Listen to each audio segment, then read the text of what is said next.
Welcome back. ಶಿಸ್ತನ್ನು ಕಾಪಾಡಬೇಕಾದ ಇಲಾಖೆಯಲ್ಲೇ ಅಶಿಸ್ತಿದೆ. ಕಳ್ಳತನ, drugs, deal, ರಕ್ತ ಚಂದನ, ಸ್ಮಗ್ಲಿಂಗು 4 ಪ್ರತ್ಯೇಕ ಪ್ರಕರಣಗಳಲ್ಲಿ ಪೊಲೀಸರೇ ಭಾಗಿಯಾಗಿದ್ದಾರೆ.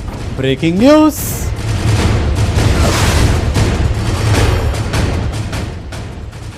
ಬೆಂಗಳೂರಲ್ಲಿ ಒಂದೇ ತಿಂಗಳಲ್ಲಿ 4 ಕೇಸ್. ಅಕ್ರಮ ಎಸಗಿದ ಸಿಬ್ಬಂದಿ ವಿರುದ್ಧ ಕಠಿಣ ಕ್ರಮದ ಎಚ್ಚರಿಕೆ ಕೊಟ್ಟಿದ್ದಾರೆ ಗೃಹ ಸಚಿವ ಆರಗ ಜ್ಞಾನೇಂದ್ರ. ಪೊಲೀಸರೇ ಇನ್ವಾಲ್ವ್ ಆಗಿರೋ ಕೇಸ್ಗಳು. ಈ ಕೇಸ್ಗಳಲ್ಲಿ ಸ್ಮಗ್ಲಿಂಗ್ ಇದೆ, ರಕ್ತ ಚಂದನ ಇದೆ, ಸ್ಮಗ್ಲಿಂಗ್ ಮಾಡಿದ್ದಾರೆ, ಅದನ್ನು ರಕ್ತ ಚಂದನವನ್ನು ಡೀಲ್ ಮಾಡಿದ್ದಾರೆ, ಡ್ರಗ್ಸ್ ಡೀಲ್ಗಳನ್ನು ಕಳ್ತನ ಮಾಡಿದ್ದಾರೆ. ಈ ಥರದ್ದೆಲ್ಲ 4 ಪ್ರತ್ಯೇಕ ಪ್ರಕರಣಗಳು ದಾಖಲಾಗಿದೆ. ಪೊಲೀಸರೇ ಭಾಗಿಯಾಗಿದ್ದಾರೆ. ಆ ಥರದ್ದು ಏನಾದ್ರು ಮಾಡಿದ್ರೆ ಶಿಸ್ತು ಕ್ರಮ ಅಂತ ಗೃಹ ಸಚಿವ ಆರಗ ಜ್ಞಾನೇಂದ್ರ ಹೇಳಿದ್ದಾರೆ. ಕ್ರಿಮಿನಲ್ ಚಟುವಟಿಕೆಗಳಲ್ಲಿ ಈ ರೀತಿಯ ಡ್ರಗ್ಸ್ ದಂಧೆಗಳಲ್ಲಿ ಯಾರು ಪೊಲೀಸರು ಭಾಗವಹಿಸ್ತಾರೆ ಅವ್ರನ್ನ ಮುಲಾಜಿಂದ ಮಟ್ಟ ಹಾಕ್ತೀವಿ.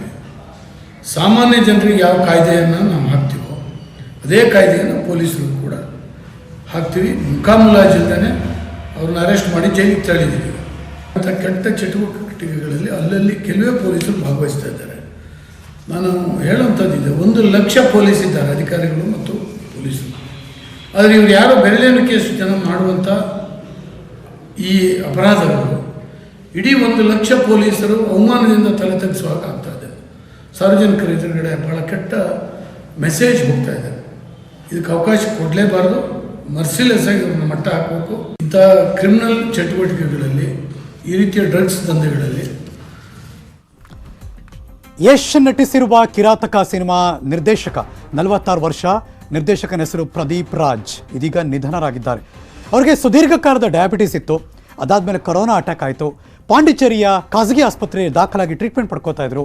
ಆದರೆ ಚಿಕಿತ್ಸೆ ಫಲಕಾರಿಯಾಗದೆ ಇವತ್ತಿನ ನಸುಕಿನ ಜಾವ 3 ಗಂಟೆ ಸುಮಾರಿಗೆ ನಿರ್ದೇಶಕ ಪ್ರದೀಪ್ ರಾಜ್ ಕೊನೆಯುಸಿರೆಳೆದಿದ್ದಾರೆ. ಯಶ್ ಅಭಿನಯದ ಕಿರಾತಕ, ಗಣೇಶ್ ನಟನೆಯ ಮಿಸ್ಟರ್ 420, ದುನಿಯಾ ವಿಜಯ್ ಅಭಿನಯಿಸಿರುವಂಥ ರಜನಿಕಾಂತ್, ಅದು ಬಿಟ್ಟು ಬೆಂಗಳೂರು 23, ಹೀಗೆ ಹಲವಾರು ಸಿನಿಮಾಗಳಲ್ಲಿ ಪ್ರದೀಪ್ ರಾಜ್ ಆಕ್ಷನ್ ಕಟ್ ಹೇಳಿದರು.